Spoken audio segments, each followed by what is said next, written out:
Hello Capricorn, Sun, Moon, Rising, and Venus signs. Kamusta kayo? Sana po'y nasa mabuti kayong kalagayan. Welcome back po sa Star Tarot. Kung bago kayo rito, welcome din kayo. Thank you for your support. I truly appreciate it. God bless you all. Capricorn, tingnan natin no, ang mga mensahe ninyo for today. We have 8 of Cups. Ayan, Capricorn. This is adventure, no, na gagawin niyo dito. Kasi, you're going to somewhere na hindi nyo pa to napupuntahan. Parang ano to sa inyo, you are embracing something new or you're ready to explore dito na sa tingin ninyo dito kayo magiging masaya.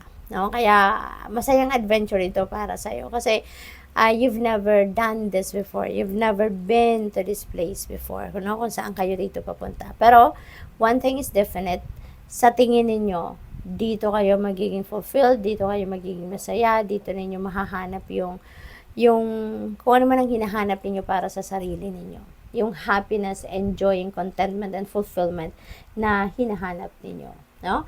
Kasi, departure energy din ito eh. Meron kayong iiwanan. Meron kayong aalis kayo sa isang sitwasyon dito. It could be anything. It could be relationship. It could be pamilya. It could be trabaho, career, you know. It could be in any area of life na sa tingin ninyo, hindi na kayo dito masaya. No? Yung parang hindi na kayo nakakahinga. Suffocated na kayo yung ganon. Kaya, you know, na kung aalis kayo sa sitwasyon na yan, you will be happy. 'Di ba? Meron pa kayong pagkakataon na maging masaya, pasayahin ang sarili ninyo. Meron pa kayong pagkakataon na magawa ninyo yung mga gusto ninyong gawin at makakatulong pa kayo sa maraming tao, 'di ba? Magkakaroon pa kayo ng pagkakataon na maging kapaki-pakinabang kayo din, ano, para sa ibang tao, no? Kaya magdedesisyon kayo na umalis, no, sa sitwasyon na 'yan.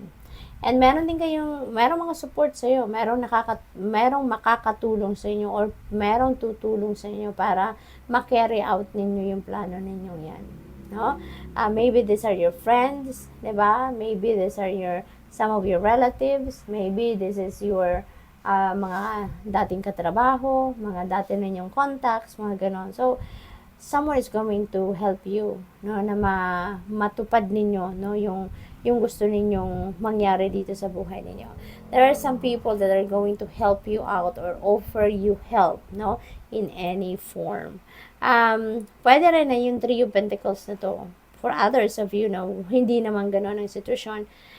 Maganda rin ito pagdating sa trabaho, no? Kasi or projects na ginagawa ninyo. Kasi meron ditong mag-o-offer sa inyo ng tulong, meron teamwork sa inyo, meron makikipag-collaborate sa inyo, meron makikipag-partner sa inyo rito. Kaya, mas matatapos ninyo yung task ninyo na mas mabilis, mas maaga, at mas magagawa ninyo rito ng mas mabilis ang inyong ginagawa or kung ano man ang task at hand ninyo. Kasi mas maraming kamay, mas maraming magagawa agad, 'di ba? Mas mabilis matapos. Maraming ideas, maraming input. So mas magiging maganda rin quality wise, no?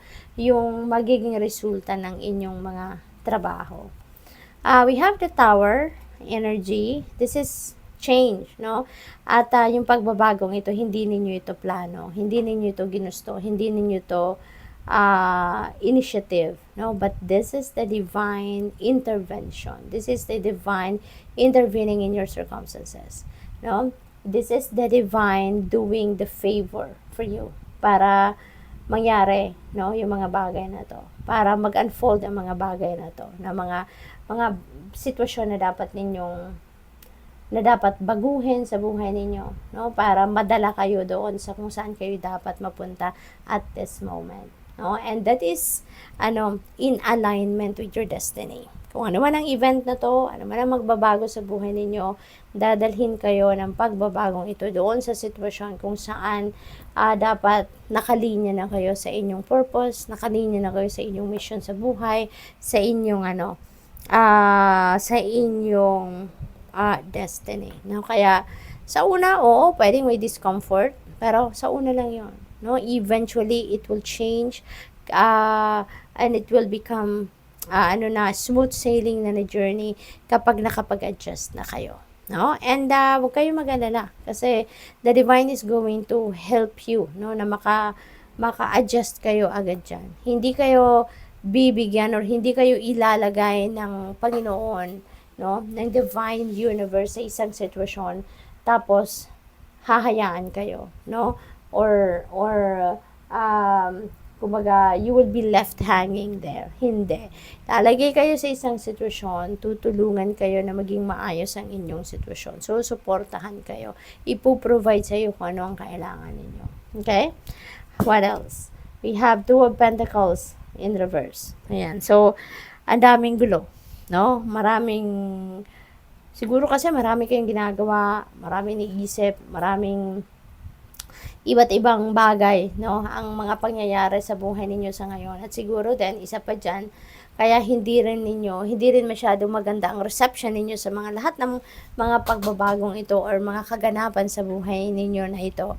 Kasi, maybe you are ungrounded, no? Maybe disorganized din ang isip ninyo, maaaring magulo din ang isip ninyo, no? Dati nang aligaga kayo, dati nang marami kayong iniisip, kaya sa pagpasok pa ng marami pang kaganapan na iba't ibang pagbabago ang maaaring mangyari, mas lalo kayong nagulo, no?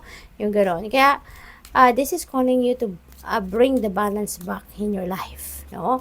Panahon ito, Lenten season sa ngayon, so panahon ito ng pag-contemplate, ng pagre-reflect, pagmumuni-muni, pagninilay-nilay, do so, no? Give yourself time to do so para nang sa gayon, once and for all, maibalik ninyo yung sarili ninyo sa balanse. Okay? Safety, kahit saan man kayo pumunta, ano man ang inyong gagawin, always make sure that you are safe. Okay? Lagi mong aasikasuhin at iisipin ang inyong kaligtasan. Always pray for your safety and protection, and as well kayo mismo. You know, makinig kayo lagi sa inyong intuition kasi your intuition will always guide you, no, to the right path, to somewhere na magiging ayos kayo, maging okay kayo, magiging safe kayo. Okay? What else? We have optimism. After each rainstorm, there will be clear skies. Kaya kahit ano man ang problemang dumating sa buhay ninyo, wag na wag kayong mawawala ng pag-asa. Okay? Kasi unang-una, walang problema na ibibigay sa atin ng universe na hindi natin kayang solusyonan yan. Hindi tayo bibigyan ng problema kung hindi natin mamamanage ng maayos yan at mapagtatagumpayan natin. Diba? Hindi yan para sa atin kung hindi natin kakayanin yan. Diba? Kaya kung ano man ang mga challenging situation na dumadating sa atin, may purpose yan, no, sa buhay natin. Kung bakit nandiyan yan sa atin. At isa pa, kayang-kaya nating solusyonan yan, kaya yan ang binigay sa atin. Diba? Lagi nyo na lang isipin, ano, na dapat lagi lang tayong optimistic and hopeful, no, for the best. Kasi, hindi naman tayo papabayaan ng universe. God never sleeps, 'di ba? Alam niya kung kailan siya dadating or kung kailan siya papasok sa buhay natin at kung ano ang kailangan natin. Lagi siyang nandyan, no? Kahit hindi natin siya nakikita, He's always there to support us, to help us, to guide us, to protect us. Okay? Kaya lagi lang kayong umasa na even if may mga problematic situation tayo, things are going to change for the better in God's perfect time. We have protection. Ayan. So, safety, protection. So, make sure, no, Capricorn, na lagi kayong mag-iisip ng kung ano yung inyong ikakabuti, kung ano yung safe ninyo at kung ano yung mga kailangan ninyong gagawin, no? So, ang pinaka-importante dito, nagdadasal at laging aasikasuhin muna ninyo ang inyong kaligtasan, no? Good luck sa iyo. Thank you for watching. Love and light. Namaste.